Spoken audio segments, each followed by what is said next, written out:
We are pleased to welcome you within the unique festival Different Ever After.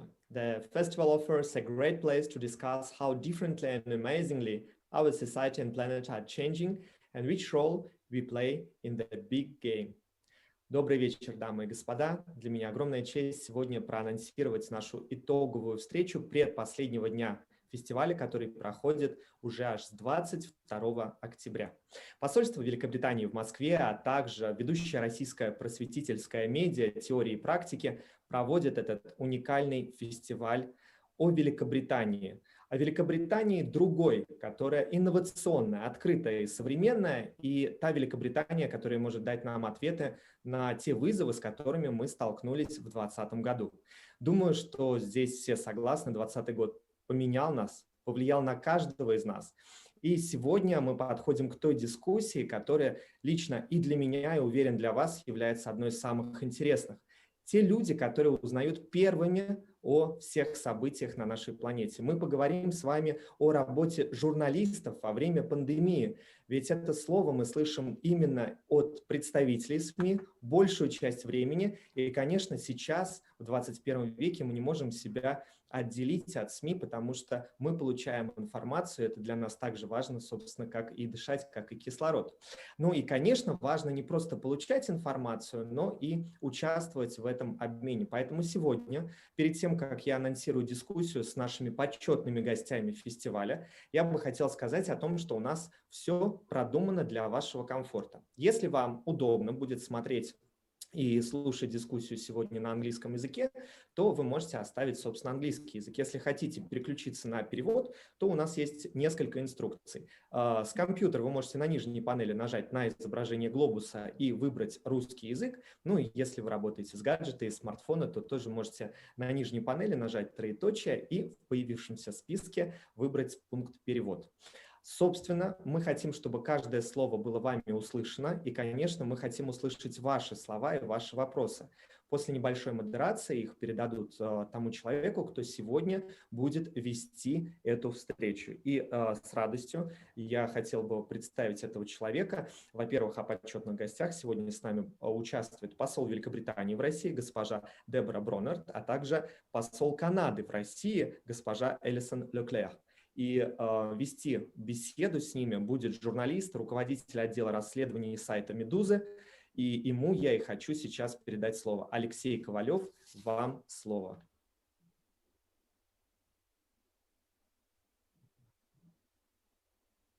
Алексей, просим включить микрофон, пожалуйста. Sorry, that's one of the perks of the pandemic. Good evening, ladies and gentlemen. I'm very honored to be hosting this panel. Which is titled The First to Know, Journalist Work During the COVID-19 Pandemic, which hits quite close to home because I'm a journalist working full-time as a reporter and editor. And this wouldn't be an overstatement to say that this has been the most stressful year in my career.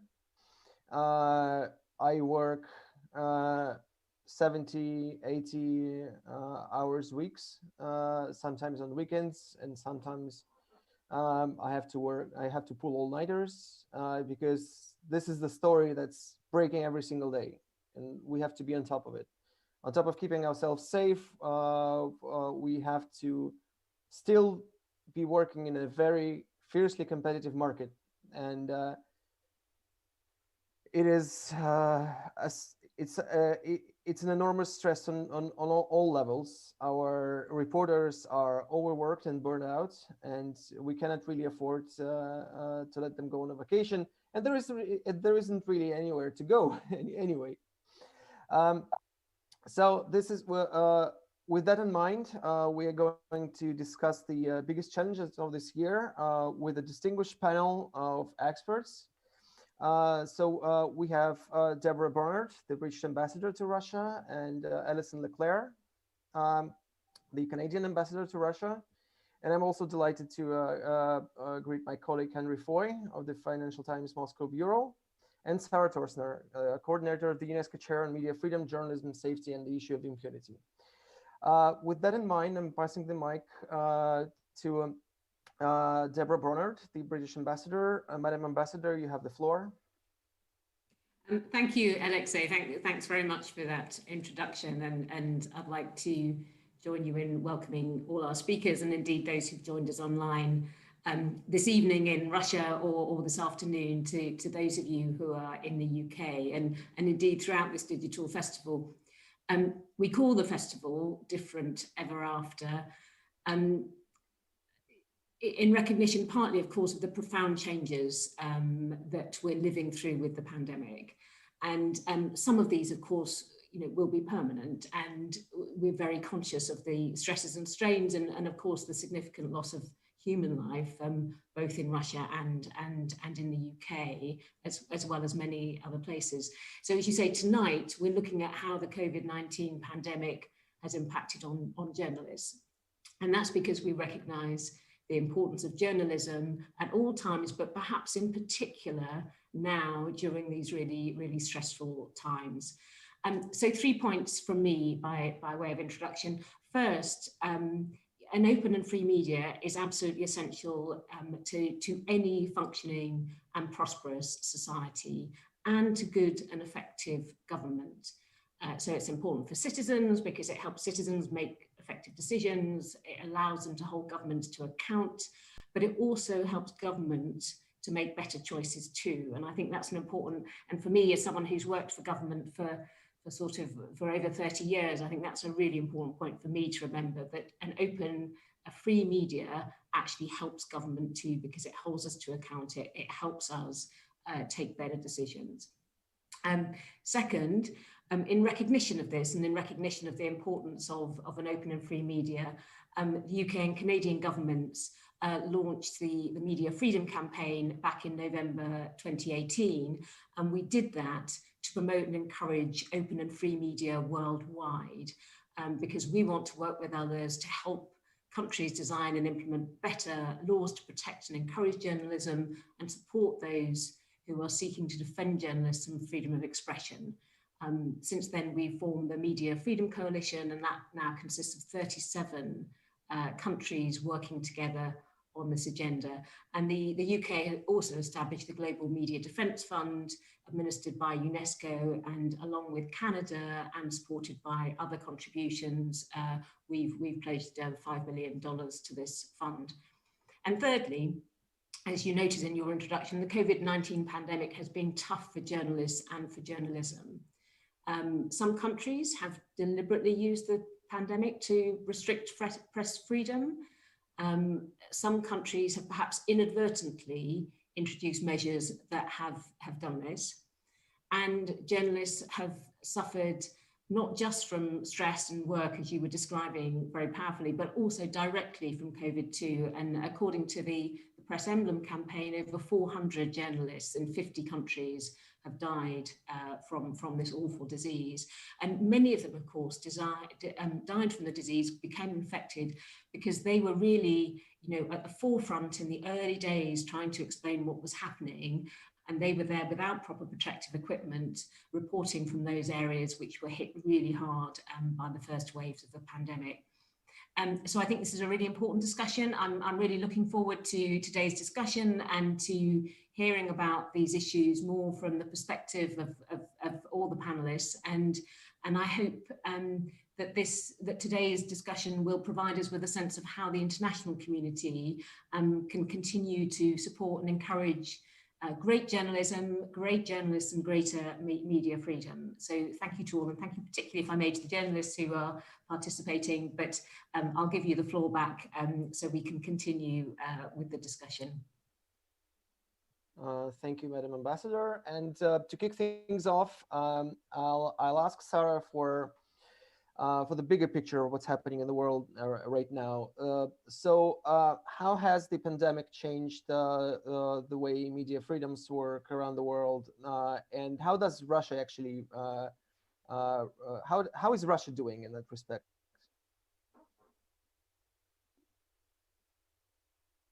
Right, thank you. Well, I think if we look at how the pandemic has affected media freedom around the world, I think that what has happened is that a lot of the pressures, the challenges that we've seen before the pandemic have been exacerbated and through this crisis. So, I mean, what we're seeing now, so research is sort of starting to come out at, you know, what state is journalism in, what's going on with media freedom, what's going on with journalism safety, and so on. And some of the things that are being mentioned and has already been touched upon is, for instance, the issue of safety of journalists. So as the first responders, and as the figures were saying, a lot of journalists have already lost their lives to the COVID disease as well. But it is also, so we have issues of psychological stress, we have physical attacks on journalists that are going on. So there is I would say an escalating crisis around that. And then combined with, you know, we have the financial stresses that were there before the crisis. Those have also perhaps been exacerbated. We've seen news outlets close down, journalists lose their jobs as a consequence of this. And then press freedom attacks. There are reports that, you know, there are fears of retaliations against sources who are talking with journalists, for instance, public abuse of journalists by politicians. And I think simultaneously what has gone on during the pandemic is also this sort of crisis of disinformation that has been very clear and has really become problematic. So that is something that journalism and journalists have to navigate, but also in the context of media freedom and safety, it's also something that journalists themselves are actually exposed to campaigns of disinformation, are targets of disinformation, and attempts to sort of discredit journalism, which is making the situation even more difficult, I would say. Yeah, those are some of the perhaps general points that I would make. Thank you. Well, that's quite grim, but normally Russia lags behind in all the press freedom ratings. There is no reason to think that it's doing much better this year, but maybe something is changed. Maybe something is changing. Maybe if there is little hope that Russia has improved its press freedom practices. Actually, they're worsened. I would be the one to know. But maybe other countries are doing worse than Russia. So Russia is climbing in the press freedom ratings. Is that happening?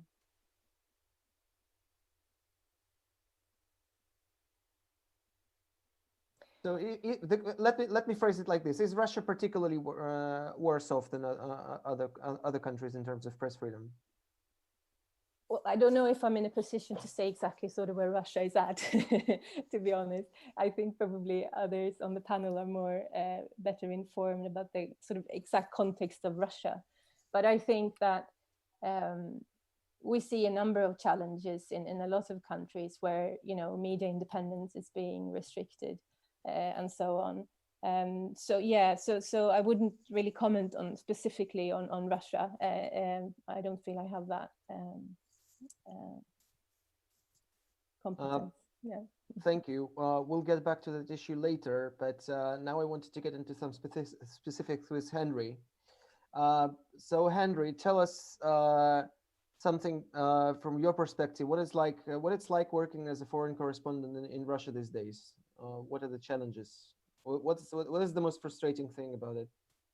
Well, I think the most frustrating thing is that technically I'm a foreign correspondent based here in Moscow, but frankly, I could have done this job from pretty much anywhere on the planet in the last 6 months, which is without a doubt the most frustrating thing. I mean, journalists are at their best, and I would say at their happiest, and certainly the way in which the wider public at large normally sees their work, which is walking around, talking to people, bumping into people, discovering things spontaneously. That, of course, has been completely disrupted over the last 6 to 8 months. I think there's two obvious areas. One is the micro, which I've just mentioned there. This is the potential for spontaneity is massively eroded. I mean, just take this meeting, for example. I think if this was held in person, you'd have people turning up on the hope that they might be able to grab one of the two ambassadors, perhaps for a quick few seconds, or maybe bump into one of the speakers as they come off the stage. That is not going to happen on Zoom. We're all going to come off this chat and go back to the rest of our evenings. And decisions about things like that are obviously completely changing the way you do your reporting. For example, before the pandemic, I would make a decision about going to a press conference based on the likelihood that I might be able to grab somebody useful. What's said in the press conference is probably not going to be that useful.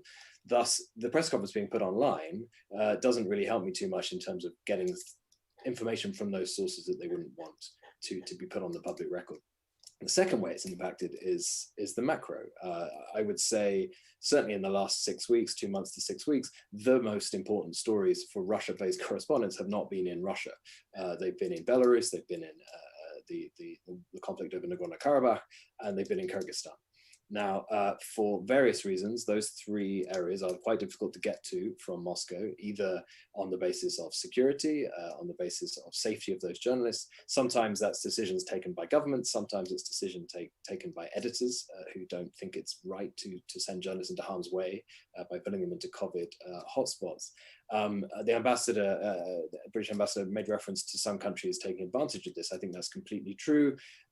During times of crisis, countries that don't have great attitudes to democracy like to close their borders. They like to stop or at least restrict access, certainly for foreign journalists coming in. We've seen in Belarus, I think it's pretty obvious that the government said COVID is a fantastic excuse to either completely ignore or seriously delay applications for journalists. What that meant is that journalists were faced with the pretty impossible decision of not going and reporting from outside, or going and being there illegally.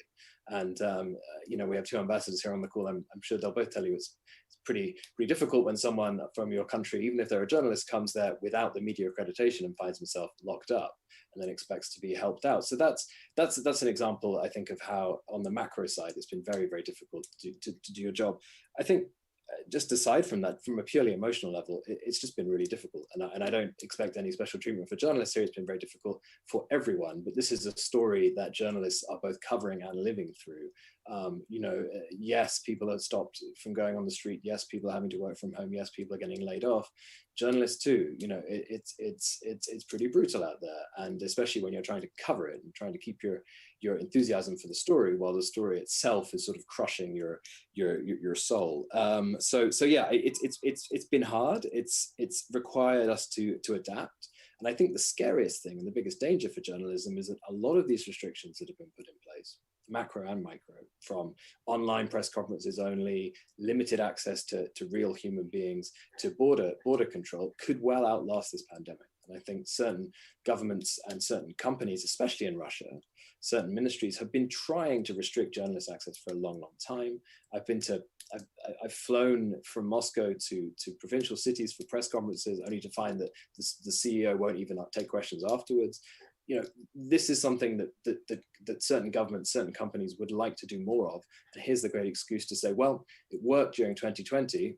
We can keep it that way forever. Thank you, Henry. And yes, I do miss networking very much. You also touched on an interesting subject, which also hits quite close to home, because one of the most corrosive pieces of recent legislation in Russia is the fake news law, which affects us in a very literal way, because it was passed, I think, in March. So it basically puts a crushing fine on any publication that disseminates fake news. Fake news as determined by the judge. And in Russia, it's a pretty effective muzzle. And us at Meduza, we have also been targeted by this new law, because early in April, one of the experts for a piece I co-wrote said something along the lines that, yes, sure, Russia has more ventilators than Italy, but it doesn't mean that it's going to do much better. Which it's an opinion, which also, by the way, turned out to be entirely accurate. But our expert was sued, and us by association, for disseminating this fake news, basically. miraculously he got off the hook because the judge was in a great mood that day, but others didn't. And people keep not only risking their lives, but risking their livelihoods, because these fines are meant to break your back and put you out of business.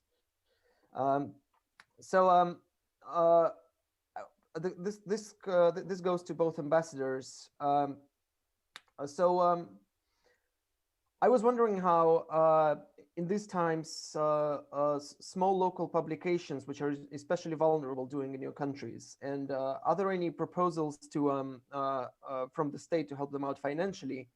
And is there any public discussions on whether this can or cannot discredit the outlets in question if the government bails them out, for example, if they fall into financial trouble? I'm happy to come in unless Alison wants to come in first, perhaps. No, Deborah, please go ahead. Happy to follow. Look, I think it's a great question, and as I said in my introductory remarks, we're really clear that you know, a free independent media is an absolutely essential part of a prosperous, successful society, and even though as a sort of somebody who works for the government, it can be quite uncomfortable for us sometimes, you know, that's a good thing. It's good that governments are held to account, all governments held to account. So is there support in the UK? Yes, there has been. We've been able to offer general support from which media organisations have benefited. There's the furlough scheme where wages are paid, or a high proportion of wages are paid. There's, you know, we've done all sorts of things for different sectors, postponing business rates and various others. There's also some specific support that's being looked at, and that's, you know, there's work that actually predates COVID. And for those of you who are really interested in this, the Cairn Cross review looked at how government might properly help support innovation in public interest media. So that is going on as well. But I have to be honest, you know, media outlets, and I'm sure Henry will say this, in the UK are under pressure, and some smaller newspapers and so on have closed. You know, so I think it's a challenge in the UK, although we are acting, and it's clearly a challenge elsewhere. Can media outlets maintain their independence while with government support? I think the answer is clearly yes, but you do need to have an institutional system that supports that and gives media outlets the confidence that they can hold the government to account. And perhaps in the UK, the BBC is quite a good example. I mean, clearly it gets its revenues from the license fee, but it is it's not an independent outlet in the sense that some of our other outlets, Sky News and so on, would be. But I think it's pretty clear that they are independent despite the links to the state. Thank you very much. Alison?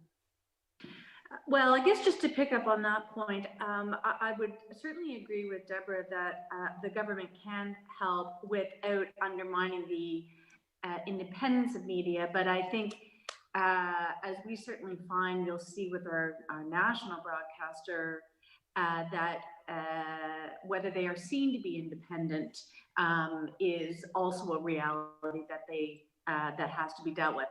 Having said that, you know, the bottom line for us is that, as Deborah said in her opening remarks, a free media is critical to a healthy, prosperous society, and we want that before, during, and after the COVID pandemic. So there is a debate in Canada about specific measures to support the media. Like Great Britain and others, we have had general support that the media would have benefited from, wage subsidy, employer subsidies, as it were. What we've done now is form an independent task force that's going to make recommendations about more specific provisions to support the media. It is an industry that's been under pressure for some time. As you said earlier in the discussion, COVID has exacerbated some of those financial pressures, but as an industry, it is under pressure. As an interim measure, however, the government has done some ad buys, fair size ad buys, to support media. So it's kind of found commercial means to support media by transmitting information that the public does need, but thereby also providing some support to media institutions. So that's where we've gotten so far.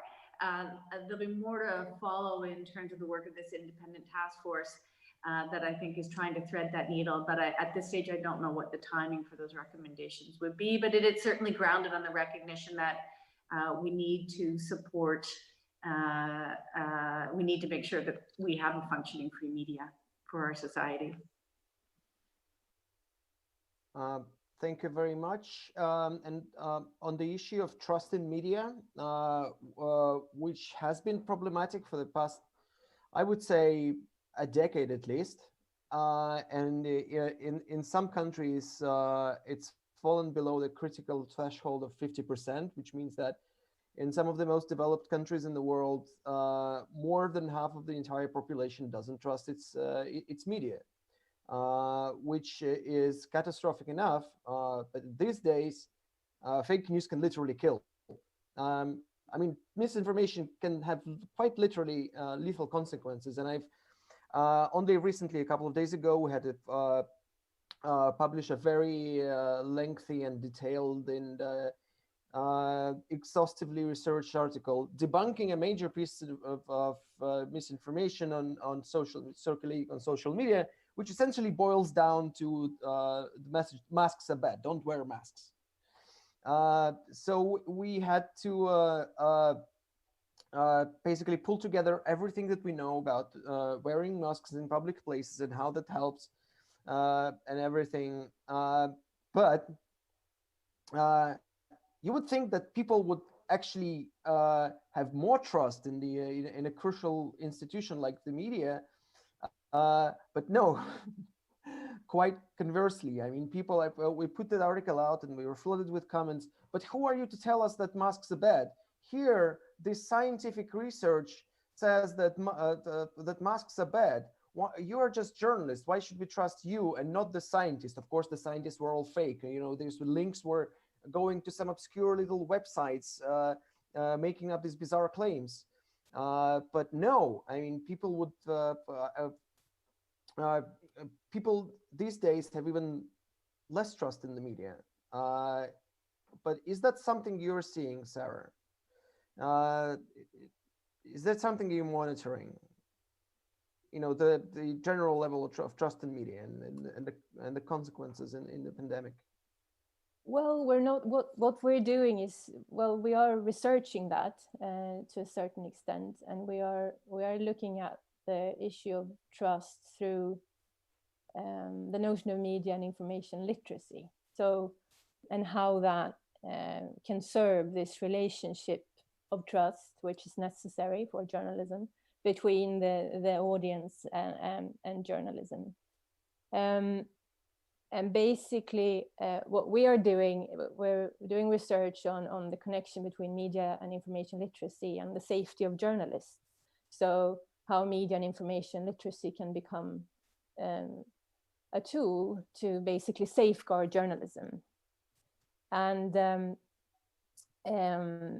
what we're seeing, and so media literacy is usually used as a means for the public to sort of evaluate the media critically, the messages, content, and the role of media in society. But what we see from our perspective is that a dimension that needs to come in there as well is that there is an understanding of the value of the media, the value of journalism, what journalism brings, why it is important, why it should be trusted, basically. So that is something that we are working on from a research perspective to sort of almost advocate that needs to become included into those kind of perspectives as a means to sort of nurture that relationship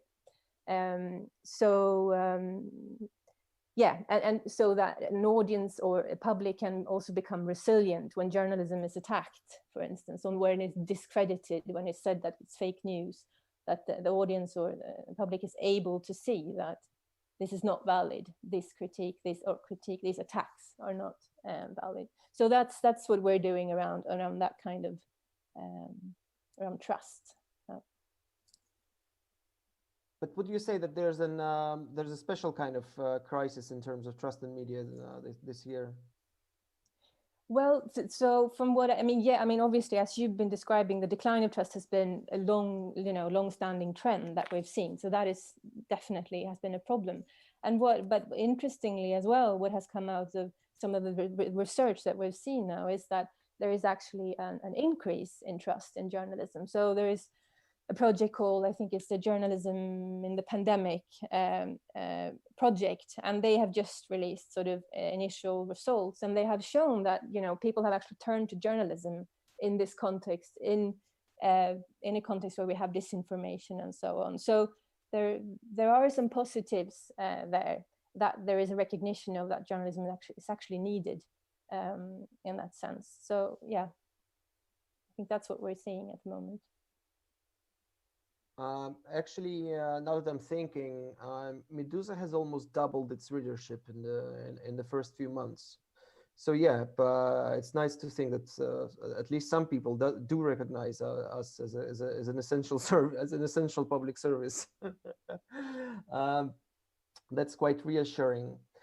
Okay, shall we go to the Q&A at this point?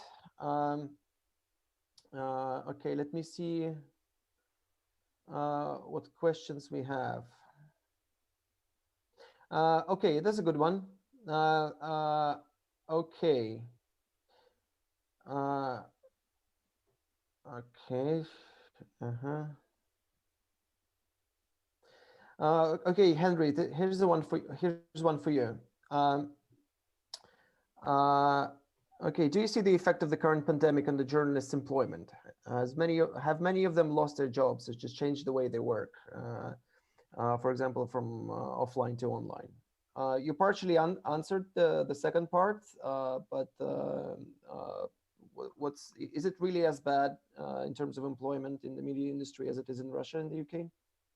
Yeah, that's a great question. I mean, yeah, I mean, it just a cursory Google will show you just how many media organizations have had to cut headcount this year alone. It hasn't just been editorial staff, business side has been affected too, but there's been mass layoffs across the US, UK, and European media industries. Mainly, this is an exacerbation of already existing trends, the decline of print-based media, the decline of print-based advertising. But what happens during a pandemic is that when governments close down economies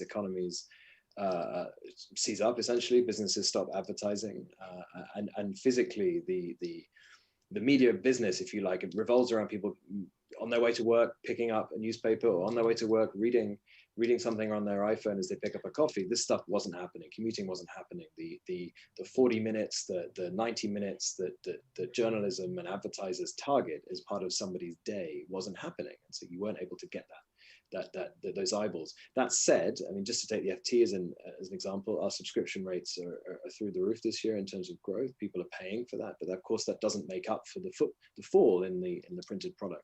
I think you will see a continuation of headcounts reducing, certainly in the UK and US medias next year and onwards.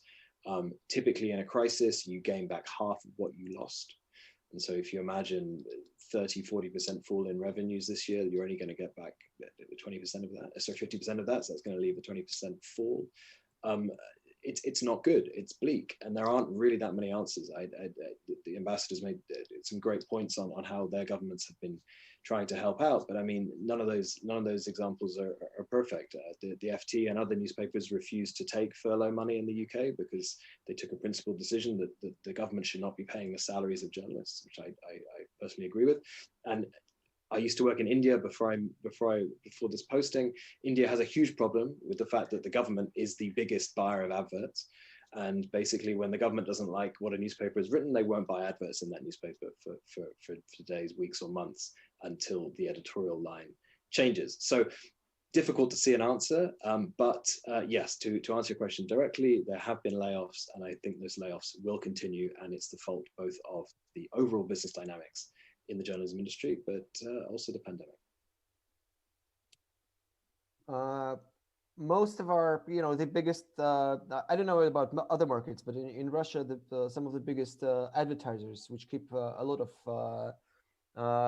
media outlets afloat, are of course airlines and travel agencies. And now with no travel of flights taking place, I mean, they don't have a business, they don't have anything to advertise, and we're lucky to have been able to stay afloat, but we are really hanging by a thread.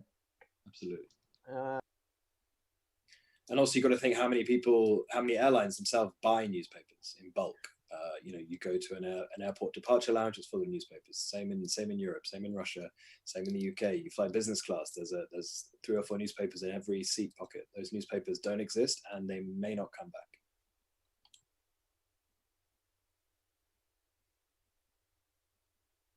Okay, here's one for Sarah, probably. Yes, this is specifically for Sarah. Hold on. Okay, how does the UNESCO chair on media freedom ensure that the governments hear its advice? Can the chair make a difference in the real life, or its powers are limited only to research? That's a stingy one. Good question. Well, I mean, what we do at the UNESCO chair is we're trying to sort of advocate for the role of research in all of this. So how research can become a tool to address problems, right? For instance, issues of journalism safety and so on, and how research can contribute with knowledge, basically. So how we can better address problems. So, but what we're doing also is trying to engage in multi-stakeholder approaches, or with different stakeholders in this issue. So we are engaging with, at the UN level, we're engaging with media organizations, we're engaging with civil society organizations, we have close collaborations with different civil society organizations in our research projects to sort of address different issues that they think are important, so that the research can be useful. So, and obviously recommendations to where we've been involved in the drafting of the UN action plan on the issue of journalism safety and the issue of impunity. So these are ways to sort of influence normatively as well, how we think that these issues should be addressed. So yeah, I think that's mainly what we're doing. Thank you.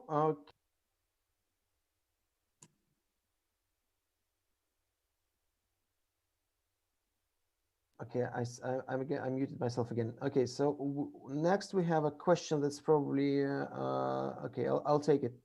So working in Russia, have you noticed any changes in media freedom when comparing it to, for example, 5 years ago?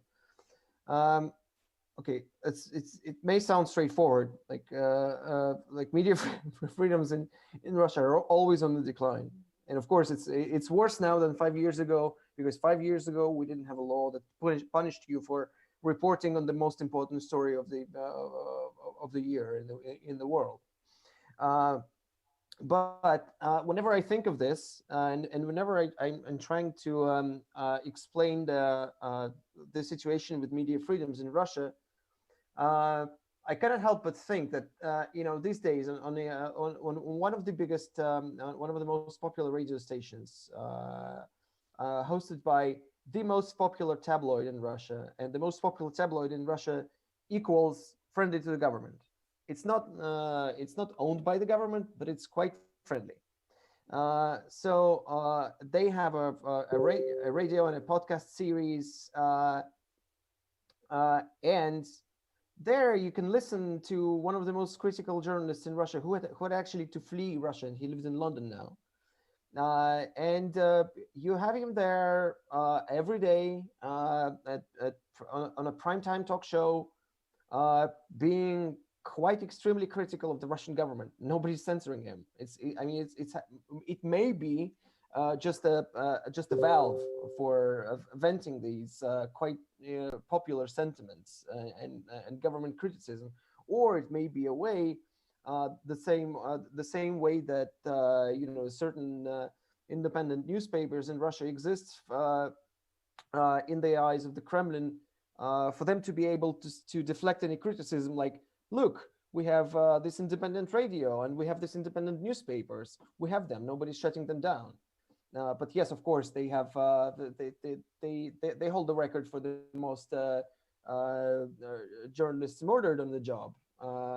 But yeah, they do exist. So it's not quite as straightforward. So yeah, it's quite bad and it's getting worse. But on the other hand, all of these things are happening. We've had an amazing resurgence of local and hyperlocal media in Russia, who, let me be honest, they're doing most of the legwork when we are covering Russia's regions. And I have to be conscious of that, because regional journalists in 4,000 or 5,000 miles away from Moscow, far from the foreign bureaus and far from the cameras of the Moscow of the national TV channels, they are in much more danger than I am personally, sitting here in my comfy Moscow apartment. And when they've broken a story, the next thing that happens, then a reporter from Moscow parachutes in, scoops the story, and runs away with it. Sometimes barely, if at all, acknowledging the work done by their colleagues. So yeah, that's happening. But these amazing reporters are still soldiering on, and it's still happening. And new really great websites are appearing. It's okay. It's worse this year, but yeah, this is happening. So it's quite it's complicated. The answer to the question about press freedoms in Russia, it's complicated. It's a little bit of that and a little bit of this. Okay, next one on the menu. So Henry, this one is probably goes to you. So what new soft skills should a journalist develop in this new reality? Oh my goodness, how to make interesting conversation on Zoom, how to.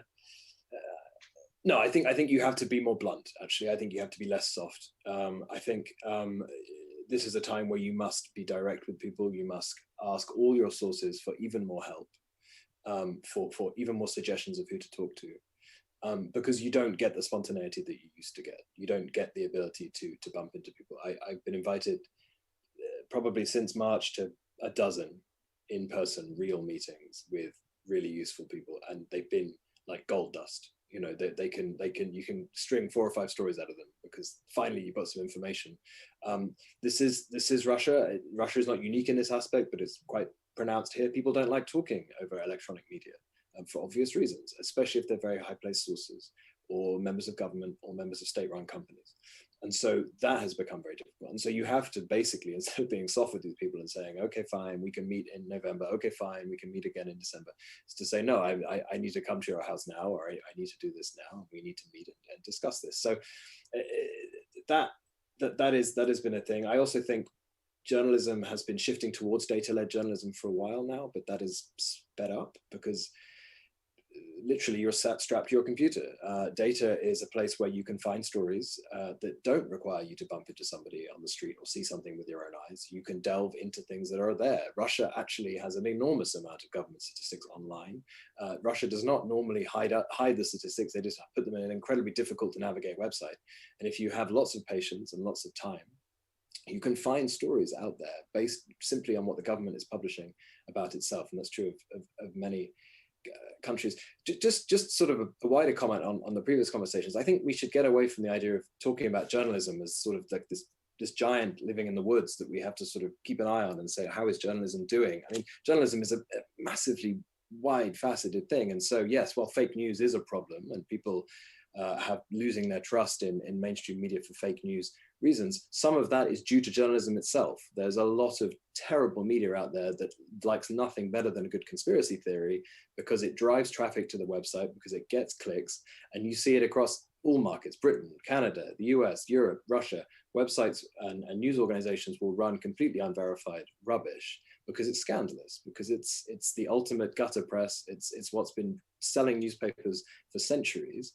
And I think that's a big problem. I think journalism needs to be quite self-effacing about that, and realize that it's not just about people losing trust in journalism. It's about journalism sort of eating itself in that way. There are lots of journalists who spread complete rubbish on Twitter that they know they wouldn't be able to publish on their websites because their legal teams or their sub-editors would block it. So they're putting it on Twitter instead. But people are reading that as journalism, right? Because it's somebody they know who works for a certain media, and so that it's trustworthy. And the third thing I'd say is that media has been regurgitating government statements for years and years and years, especially in countries like this. And if the public know the government is lying, and the media is republishing those lies without any semblance of fact-checking or any semblance of challenging, they're not going to trust that media when it runs a story later that's based upon their own research. I mean, that's just to be fully aware that journalism writ large, it hasn't helped itself in certain ways, and that there are lots of things the industry can do to self-regulate, to help each other, and to clean up the industry, if you like, so that those who are trying to do the right thing, or who are doing what journalism set out to do ethically, will succeed and have a better chance of succeeding, at least. Thank you, Henry. Okay, I guess the next one also goes to me. So was it possible to leave your home and investigate any stories around Moscow during lockdown? And was it too big a risk for your health, for the law? If so, how were you able to conduct thorough investigations when being locked down? Okay, that's a great one. Okay, most of my investigations, and I've pretty seamlessly transitioned to online working, because you don't have to go anywhere if you've got a bunch of spreadsheets to look at. You can do it from the safety of your home, or you can track down on online disinformation. It doesn't you don't really need to go anywhere. But yes, certain investigations do require being there, and yes, our reporters have been risking their lives to actually go and cover important stories. But they're accepting those risks because they know that nobody else is there to tell the story. For example, in April, there was a major outbreak in Dagestan, one of the southern republics, and none of the bigger state media were covering it, although it was just very much, you can't really hide a massive outbreak of a deadly pandemic, and it wasn't social media, it wasn't local media, but nothing in the national media. And I actually asked one of the senior editorial managers at the state news agency, so why isn't this being covered? You have 30% of the entire healthcare staff infected, and dozens dead. Why isn't this a news story? And she told me, because the doctors asked us not to touch it. This is such a silly excuse. But then one of our reporters donned a PPE suit, a full PPE suit and a mask, and went there and went to the hospitals, which are basically a battle zone. He saw people dying there on the floor because there were nowhere to put them. And yeah, it's. When the story came out, it had like I think almost half. I think that it's 500,000 page views in a matter of days, because no one else was there but us on the ground covering this story. I'm not sure if I'm not quite as a swashbuckling reporter. I prefer to look at spreadsheets. But in June, I did actually go on a reporting mission outside of Moscow answering in an answer to your question, like, was it possible to leave your home and investigate stories and run Moscow during lockdown? And was it too big a risk for your health for the law? I was very careful in terms of my health, but I did get fined. I did get fined for breaking the quarantine, dozens of thousands of Muscovites during this lockdown, and it was completely arbitrary. I got the notification, I got a text message on my phone as soon as I crossed the orbital road around Moscow and went into the Moscow region, that I broke the rules of the quarantine, and this is a summons to the court sessions, and I thought, this gotta be a joke. I mean, you can't be serious. I mean, but no, I actually got fined for going out. But no, it's not that I'm particularly. This is more annoying than scary. You know, this is silly. This is absurd. You know.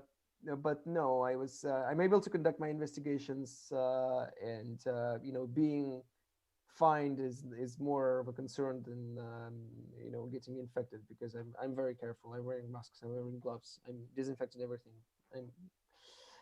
Hope that answers your question. Okay.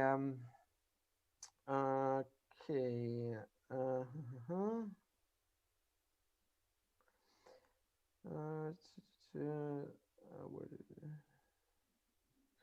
Okay, Henry, what do you think about the next one? Or maybe Sarah, if you want to. Given the fact that social media plays a crucial role in terms of delivering content to the user, where do you think print formats are going? Will we have less text to read in the near future, and do you see this as a problem? Happy to answer. Look, I mean, the FT used to rely wholly on print, and in 2000, in the late 2000s, we shifted to a subscription model online, and everyone said we were crazy. We said there's no way anyone's going to pay for online news. It's ridiculous. It should just be where the newspaper is dumped. They were wrong ultimately, and I'm a firm believer that subscription-based news is the only way that journalism can forge any kind of a sustainable future, and apart from public service broadcasters. That said, we have seen print circulation of the FT, which is all I can really speak of, start to level off. It fell and then it leveled off because there is a core contingent of people who like to read their news in paper over a coffee in the morning at a certain time as part of their ritual. Just like there are people that like to go to the gym, people that like to cycle their bike, people that like to go to a certain coffee shop every morning. It's part of their routine. It's part of what gets them out of bed. It's part of what prepares them for the day. I think the big difference we hear a lot is that a news website is a maze of information. Some of them are very well laid out. Some of them are less well laid out. But ultimately, there is everything you could possibly read 3 or 4 clicks away from a homepage. A daily newspaper, however, is a digest, where people who have been working in the industry for a long time tell you, this is what you need to know this morning. These are the 30, 40, 50 stories, depending on who the newspaper is, that you must read to start your day. People like that. People like being told this is all you need to know, especially from a global newspaper like the FT, where you're going to have stories from all over the world, different continents every day, different business sectors. So I do think there's a role to play for print continually. I think it will be majorly focused around big urban centers. Printing a newspaper is incredibly expensive. Distributing it is even more so. So you're going to see where there are printing presses, that is where newspapers will be distributed. And given the pressure from climate change, you're going to see less and less newspapers shipped around the world as soon as they're printed, to make sure that people can buy them at 5-star hotels in the Maldives or whatever that morning. Now, the other thing about print is that it is free advertising. This is something that the FT believes in strongly. If you walking through an airport in London, or walking past a top hotel, or even a newsagent, and there's an FT in the window, you immediately know that that's the FT. That is a free bit of advertising that we haven't had to pay for. And the physical product is a way of acknowledging that we still exist, that we should still be read. It's an FT tucked under someone's arm as they board a train. It's an FT lying on the table outside a coffee shop. So I think the printed press, just like the Kindle didn't kill books, it certainly just made books slightly more special, slightly more precious. And you're likely to buy that one hardback a year that you really like because you want it on your shelf. but all the others can just stay on your Kindle. I think the print product definitely has a role to play. I think you're seeing weekend editions become hugely popular. And I think that's a struggle for daily newspapers. Should we just have a weekend edition? Should we have the daily that tries to subsidize the weekend, or is it the other way around? People like to sit down and read something. It's part of, it's an activity. And so especially given how much we're staring at our screens right now, I think people like that break. People like to read something in their hands that they can touch. Excellent, thank you, Henry. Okay, this one is definitely for you, Sarah. Okay, hold on.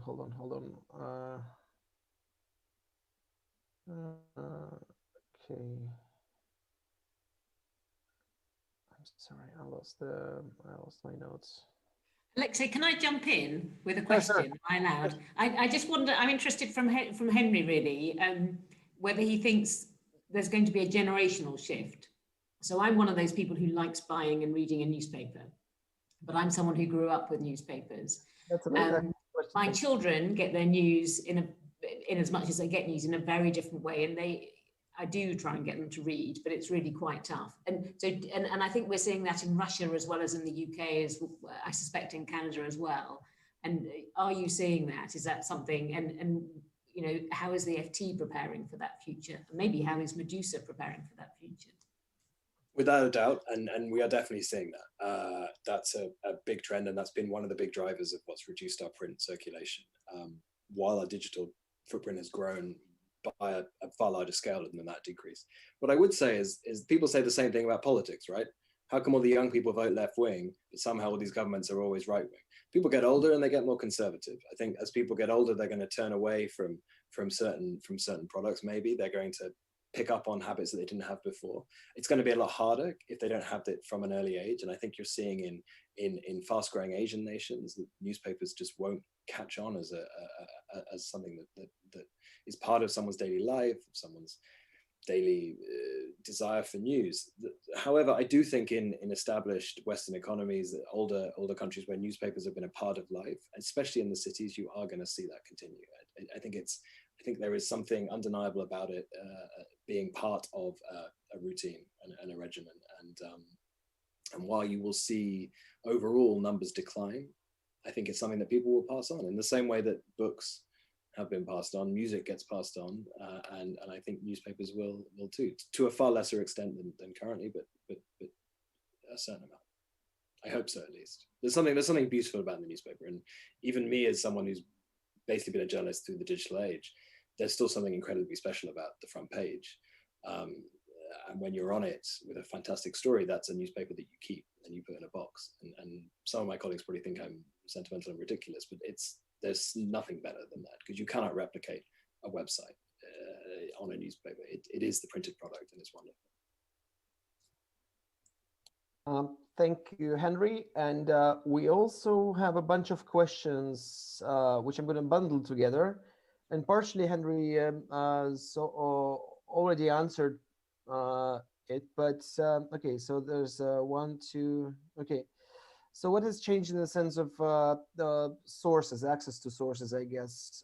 And yes, of course, Henry is absolutely right that it's a crucial part of a journalist's job to actually physically meet your sources, because yes, especially in Russia. And we also recently covered a story in Beirut, that especially government officials, unlike Belarus, for example, where it's simply impossible to have an insider source in the government,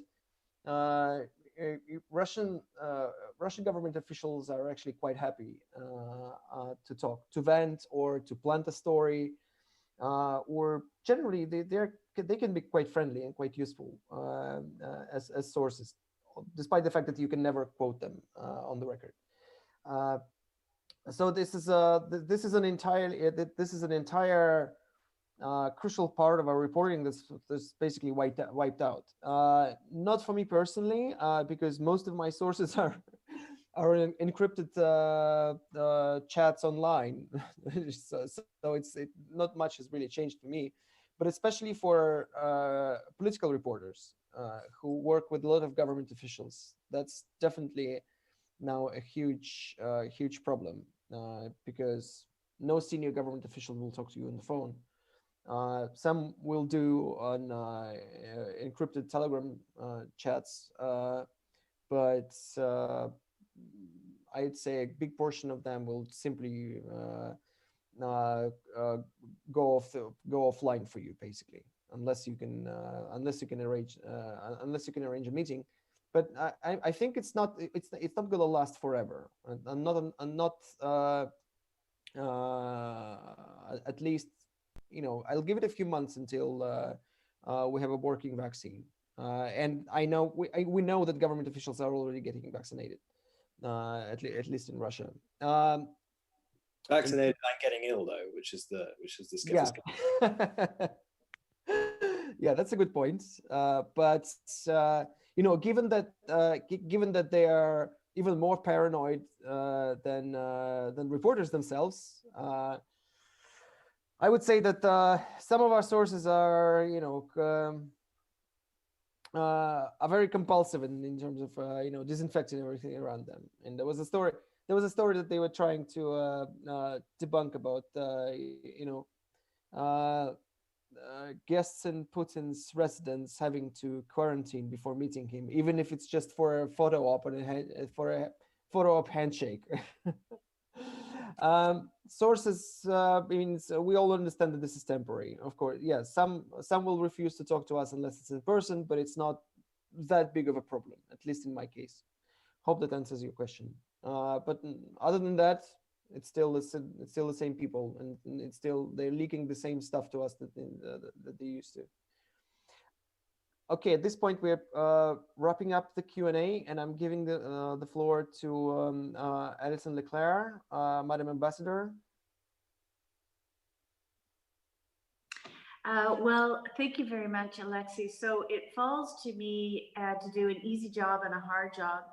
The easy job is to thank all of you for a fascinating conversation. Alexei, an amazing job in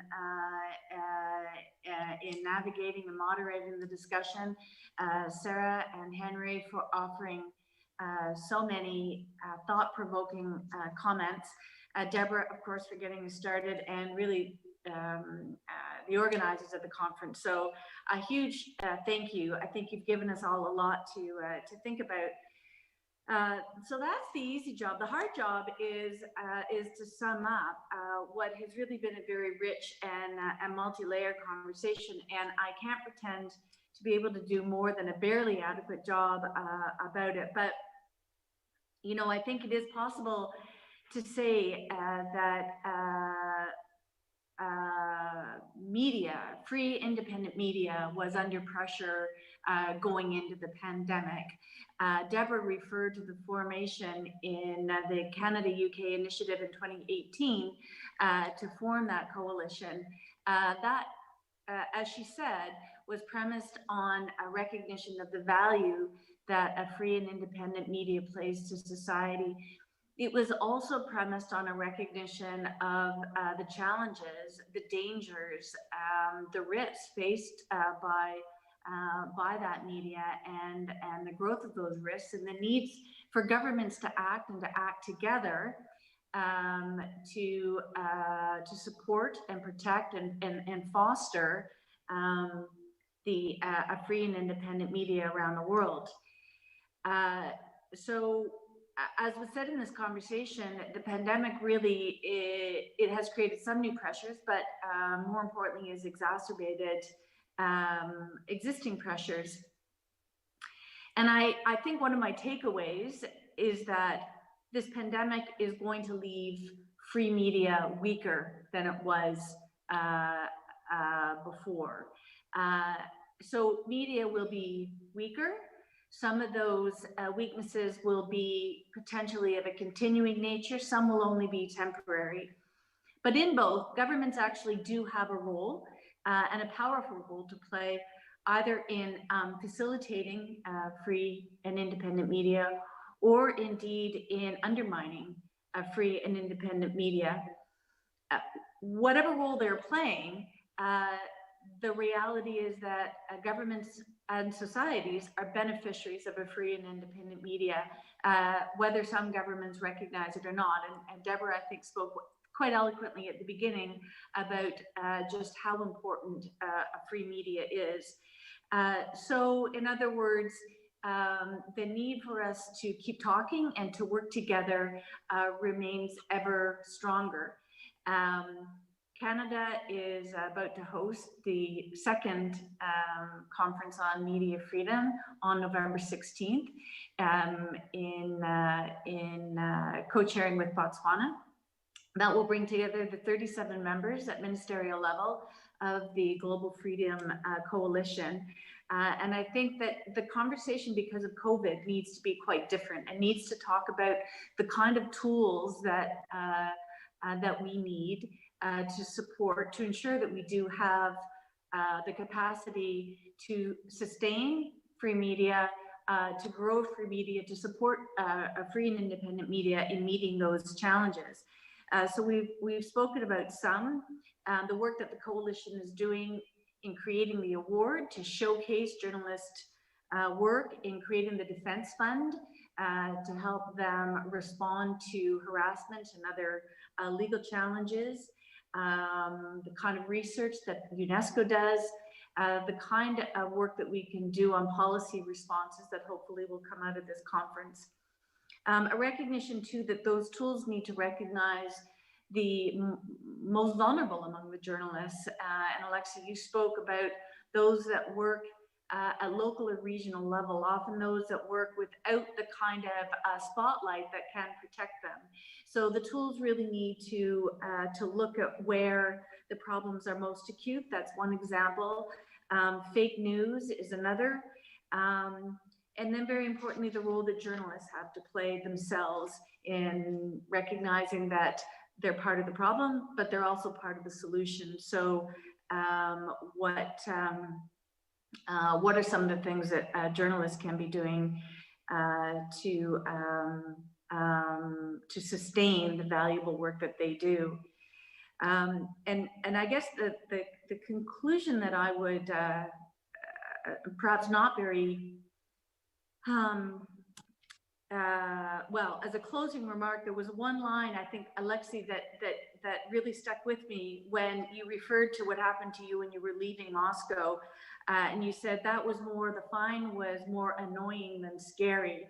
And, you know, I think that is a very powerful comment, because it points to the reality that so many journalists have to function in the space in determining where is that line between annoying to scary.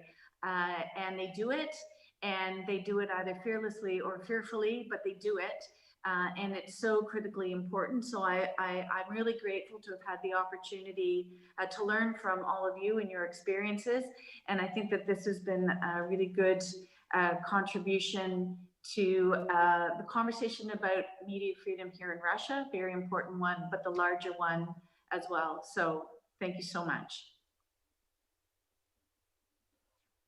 Thank you very much, everyone. I think it was a very productive discussion, and we did cover a lot of ground. And thank you so much for your beautiful work on press freedoms and representing your countries. And Henry, thanks a lot, and really good luck. Is that okay? Yeah, that's is that Sad Sam in the background?